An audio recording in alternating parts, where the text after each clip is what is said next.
Hey everyone! In this video, I'm going to walk you through the process of mixing a recording of a worship band using Sunday Mix for Logic Pro 10.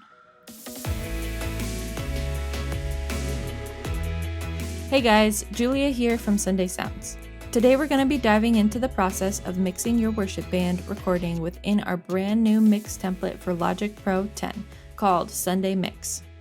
Whether you need to mix pre-recorded stems or add some extra shine to your live stream audio in real time, Sunday Mix is designed to make it simple to do so and easy to understand. So it's no secret that churches are looking for simple online streaming solutions now more than ever. Sunday Mix is designed to take away the long and stressful process of making your online service sound good. We've put intuitive and easy to use tools within this template to help you achieve that professional, polished sound quality even faster. So today we're going to be looking at a recording that the Sunday Sounds team captured last year during a live stream worship session.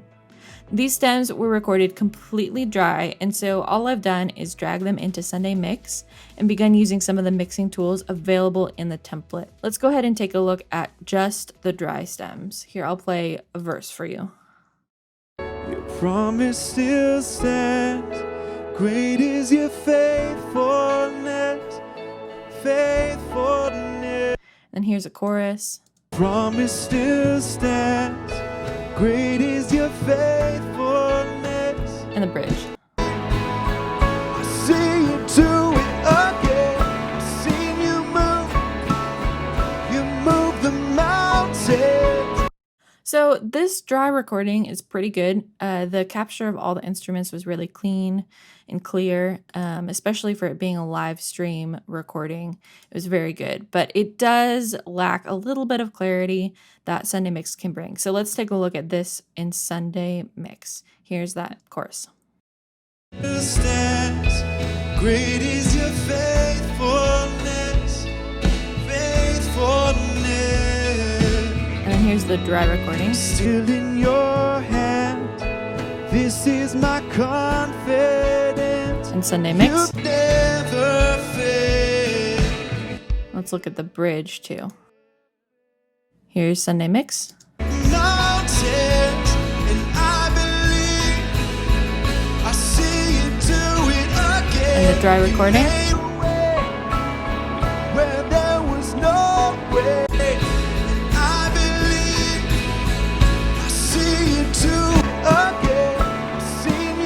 So you can really clearly hear during this bridge just how much clarity is lacking from those dry recorded stems. So whenever churches are live streaming straight from their mixing board or whatever they're recording to, this is often what it sounds like to the viewer at home, which is okay, but it does lack, that nice, polished, professional sound quality that we like to hear when we're listening to online services. So let's go ahead and take a look at our drums first. I always like to dial in the drums before looking at the rest of the instruments because it's really the foundation of the mix. What we've got here is a kick audio stem that was recorded live, and so I'll play a little bit of that for you.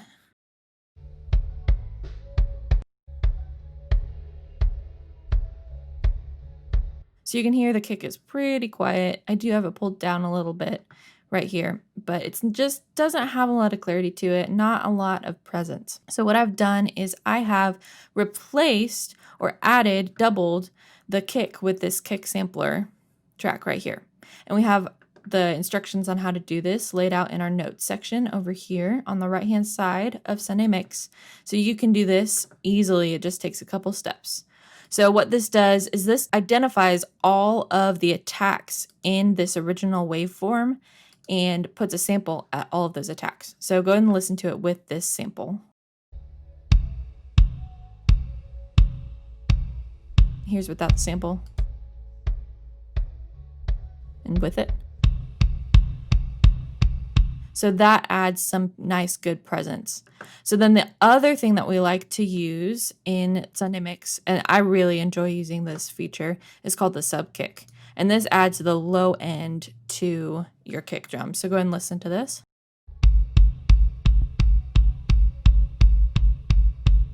So then here is just the audio stem. with the sample and with the sub. So you can see it just rounds out that kick sound so that it's nice and clear and punchy and has that low end to it as well. So I went ahead and did the same with the snare. We've got our snare recorded stem here. It's picking up a lot of extra noise as well. So here's with the sampler, which just helps to accentuate where those accents are because there is a lot of extra noise going on. So then here's all the drums together.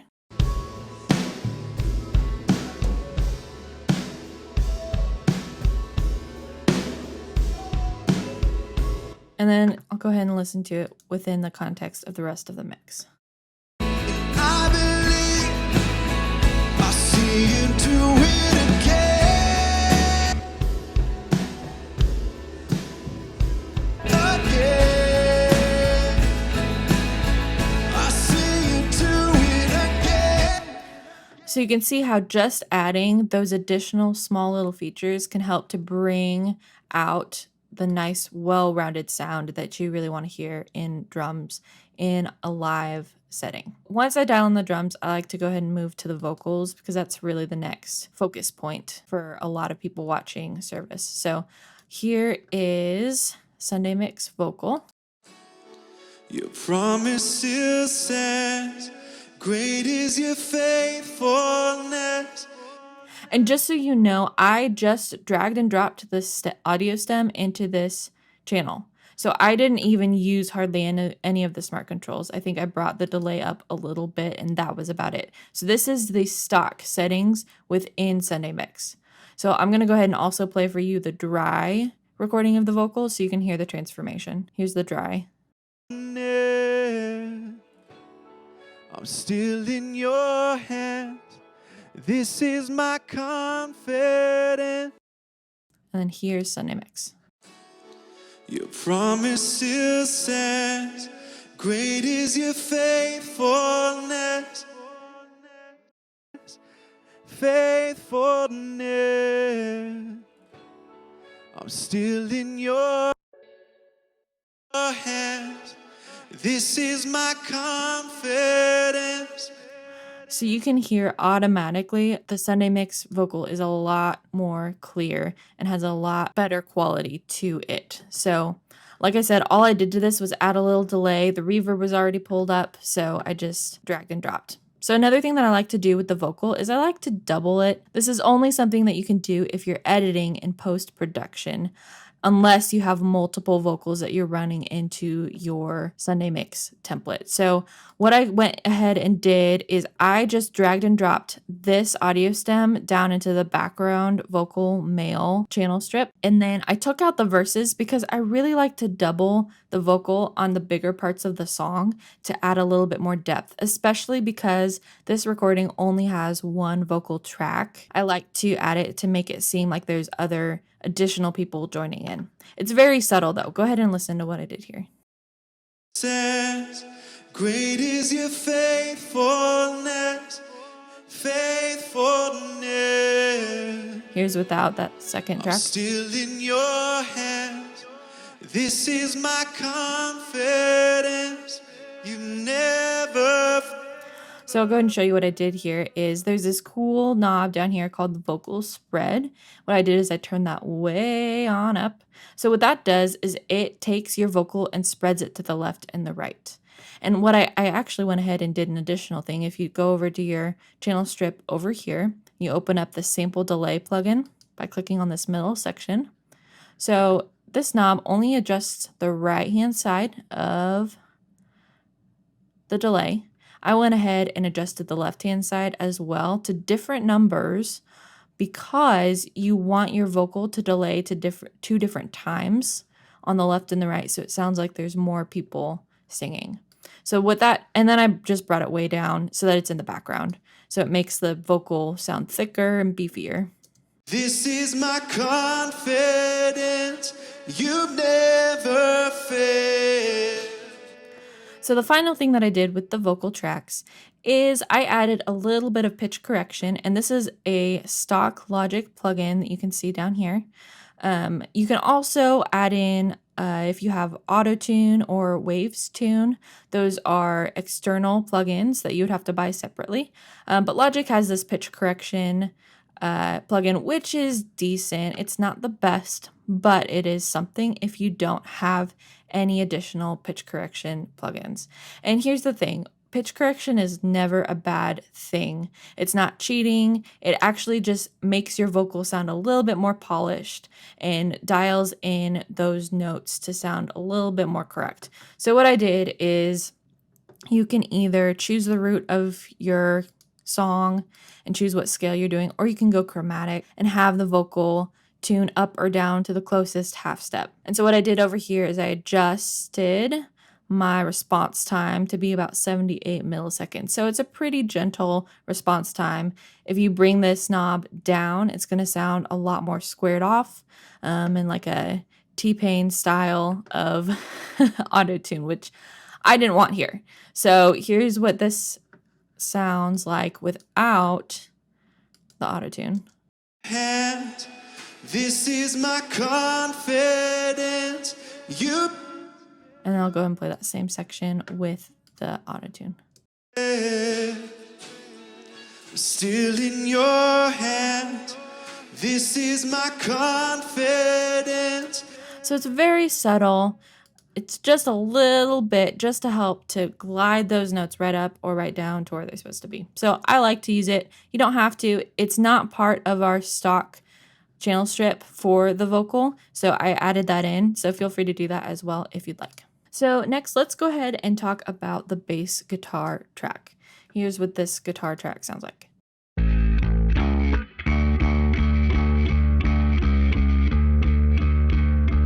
So one of the things I love about Sunday Mix is that the bass guitar track and all of the guitar tracks have amplifier modeling on them. So this one has a little plugin down here called the bass amp, which the controls are modeled over here in our smart controls section. So what that does is it just helps to add a little bit of extra oomph to the sound. So I'll go ahead and show you without the bass amp. And with the amp, you can tell it gets a little bit fuzzier, and that helps the bass to stand out in the mix, the full mix. So here's the bass with the drums.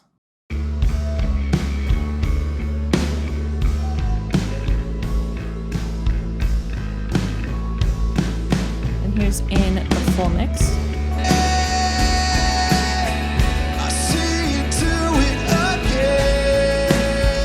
So it's a really nice sound, and I really didn't do too much down here in the smart controls as well. So next, let's talk about the guitars. So this recorded session only had 2 guitar tracks. It was electric guitar and acoustic guitar. So what I did is I just copied both of those audio stems down into these secondary positions. So with the electric guitar, this was kind of the primary. I panned it a little bit slightly to the right because I like to show a little bit of space in the mix. So here's what this sounds like.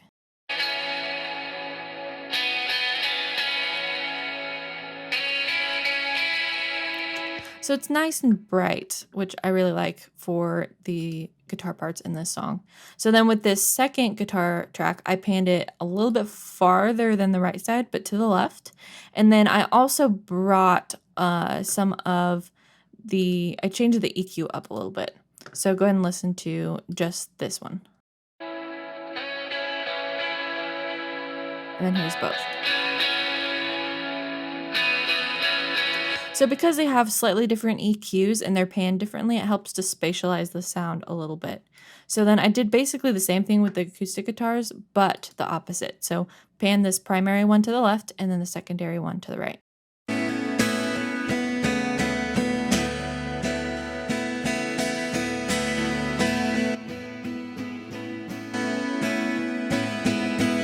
So it's just a very, very subtle change, but it does add a lot whenever you're listening to the mix. So then let's listen to guitar and bass together.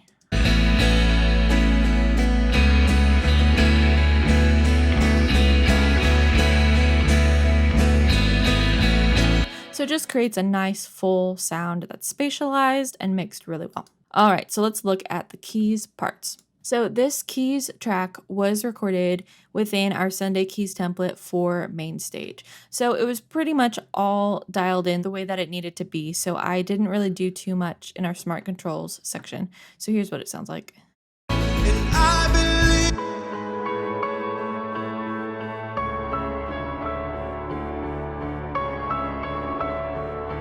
So it's just got some very slight compression on it and just a little bit of EQ as well. So nothing too drastic. It was pretty much ready to go, which was nice. You can tell I just pulled it into this keys 1 left section and went ahead and panned it to the center because it starts all the way to the left by default.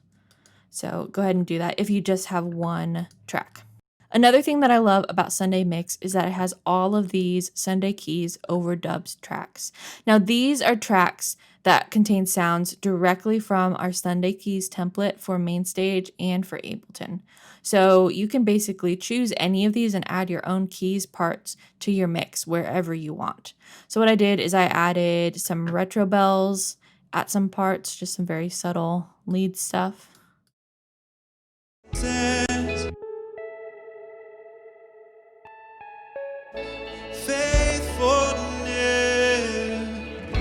So that just plays along with the keys part.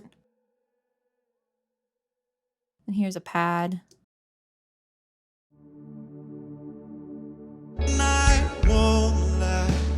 Another pad down here.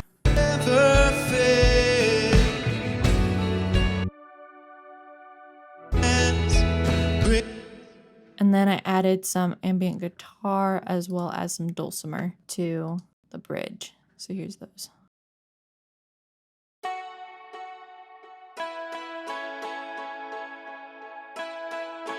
I see you do it again. I see. And those are panned as well, also to help spatialize the sound a little bit. So those are just some fun things that you can add, but you don't have to. Now, I didn't use a tonic pad player, but that is also something you can use, and you can learn all about how to use that by checking out our videos on our website. So some other cool parts to Sunday Mix is this percussion loops section. So these are pre-made percussion loops that you can drag to any part in the song and then make them however long you want as well. So these are just in the bridge to help build this section.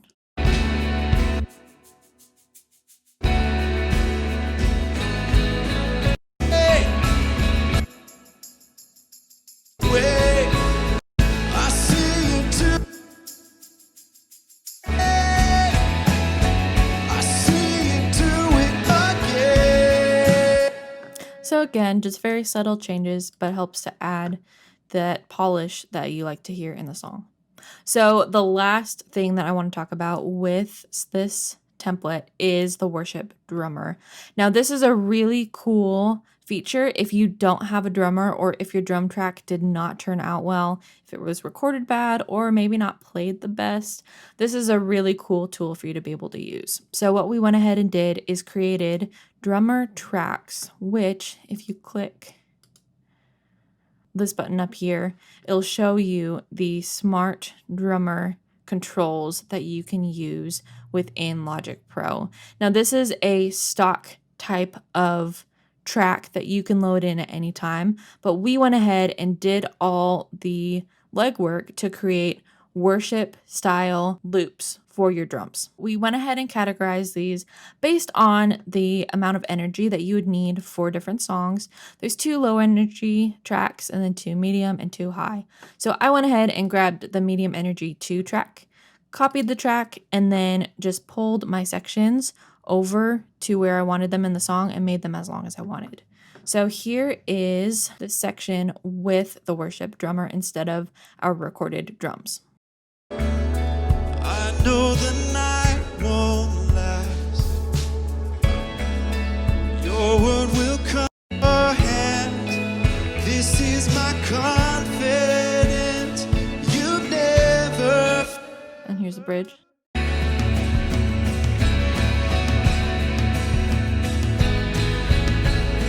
There was no way. I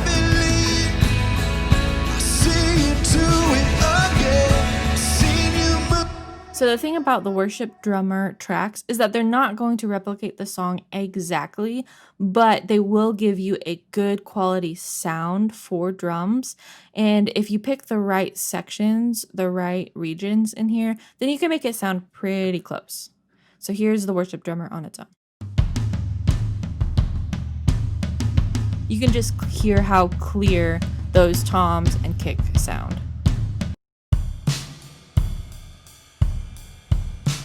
And if you want to adjust the different aspects of these regions, you can always pull up this section by clicking on this button up here and then adjusting these yourself. Now, I do recommend making a copy of the track so that you don't lose those presets that we've created for you. Now, the final thing that you'll want to do with your mix is to add some mastering to it.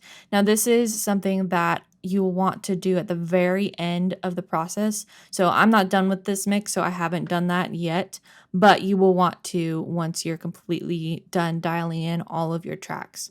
And what you'll do is you'll just turn on these plugins and then follow the instructions that you see in the notes section of the template. So if you've been recording or live streaming your services online and have been looking for an easy way to dial in your mix quickly, I highly recommend checking out the Sunday Mix template for Logic Pro.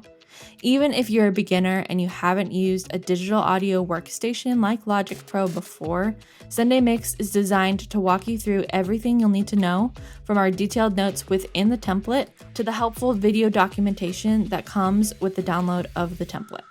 Or if you're a seasoned audio engineer, Sunday Mix gives you a starting point to further dial in your mix exactly how you want it, saving you loads of time. There's a link in the description of this video that you can check out to learn more about Sunday Mix. So be sure to like and subscribe to our channel for more tutorials and helpful videos just like this one.